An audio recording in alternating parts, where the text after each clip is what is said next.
Buenos días chicos, hoy les voy a subir la presentación del presente simple que dimos la semana pasada. En esta unidad solo vamos a ver el modo en afirmativo y los adverbios de frecuencia que se los presento ya más adelante, ¿vale? En primer lugar, ¿para qué utilizamos el presente simple? Utilizamos el presente simple para hablar siempre de rutinas o acciones cotidianas que hacemos en nuestro día a día.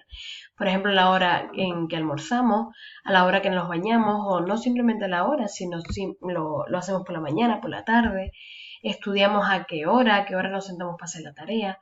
Bueno, normalmente lo realizamos a la misma hora o a las horas parecidas, pero siempre con una rutina, ¿vale? La estructura, como vimos en clase en este cuadro, parecido al que vimos, lo primero que tenemos que utilizar es el pronombre, después los verbos y después ya si queremos añadir algo más. Como vemos, con el verbo I, con el pronombre I, con el pronombre you, con el we, con el you y con el they, los verbos son exactamente igual. En cambio, con la tercera persona del singular, la tercera persona del singular era she, he o it, tenemos que añadirle las S. Podíamos añadirle una S, una IES o una ES, ¿vale? Que ahora veremos cuándo se la poníamos. Teníamos también el verbo have, que es un verbo irregular. ¿Qué pasa con los verbos irregulares? Pues que se escriben de forma diferente. Entonces, cuando llega la tercera persona del singular, que esto ya lo habíamos visto en la unidad anterior, se pone has. Sí me gustaría puntualizar que los verbos que tengan dos partes, por ejemplo, have lunch o take a shower o have dinner, lo que se modifica siempre es la primera parte del verbo, ¿vale? No ponemos has lunches, sino ponemos has lunch y ya está, ¿vale? ¿Cuándo sé cuándo poner ES, S o IES? Bueno, en primer lugar, cuando el verbo termina en consonante le añadimos una S, ¿vale? Por ejemplo, speak, speaks o look, looks, ¿vale? Se tiene que escuchar bastante la S al final. Si el verbo termina en una consonante, si el verbo termina en una vocal, por ejemplo, see, que es ver, S-E-E, ya está la E puesta, ¿vale? O sea que solamente le tendríamos que añadir una S. Por otro lado, cuando el verbo termina en CH, le tenemos que añadir una ES, por ejemplo, watch, watches. Cuando el verbo termina en Y, le quitamos la Y y le añadimos IES, ¿vale? Study, studies. Y por último, cuando el verbo termina en vocal, le añadimos ES, por ejemplo, go, goes. También les pongo aquí la hora porque lo hemos estado dando estas clases y veo que tienen dudas, ¿vale? En la imagen, como podemos ver, disculpen, en la imagen tenemos las horas puntuales, ¿vale? Como pensemos que son las 3, estamos hablando de las 3. It is 3 o'clock. It is quarter past 3, que son las 3 y cuarto. 3 y media serían it is half past 3. Y las 3 menos cuarto, it is quarter to 3, ¿vale? Pero si queremos decir que son las 3 y 10, por ejemplo.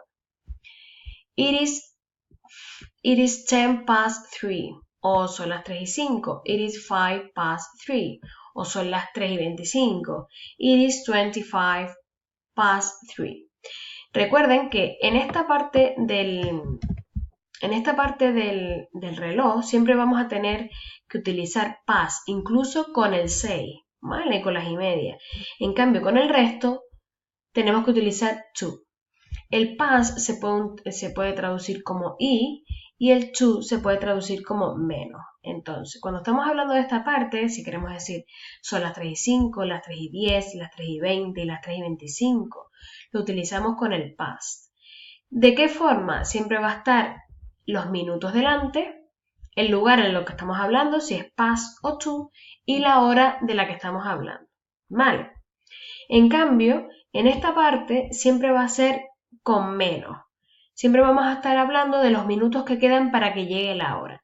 Son las 3 menos 25, son las 3 menos 20, son las 3 menos 10 o son las 3 menos 5. ¿Vale? Entonces sería it is 25 to 3, it is 20 to 3, it is 10 to 3 o it is 5 to 3. ¿Vale? Siempre vamos a estar hablando los minutos que quedan para llegar a esa hora, ¿vale? Entonces, igual, tenemos que añadir los minutos, el to, que sería el menos, y la hora, ¿vale? Les pongo aquí unos ejemplos. Por ejemplo, yo me levanto a las 4:10. I get up at 4:10. Ella se viste a las 7:30. She gets dressed at 7:30. Como les comenté, esto es un verbo compuesto, ¿no? Que tiene dos partes, pero solo le añadimos la S en la primera parte, ¿vale? En el verbo. Él toma desayuno a las 7:45.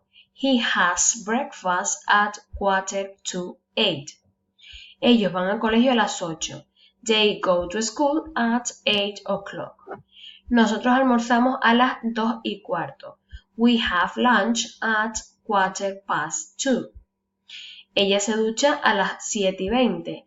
She has or takes a shower at 7:20. Aquí pasa exactamente lo mismo. Aquí podemos poner has o takes, ¿vale? Uno de los dos verbos.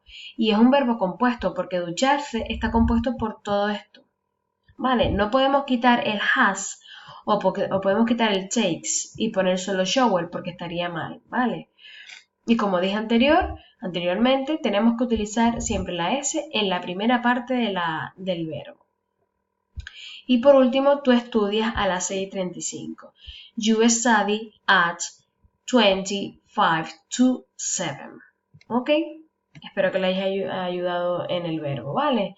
Bueno, hasta mañana.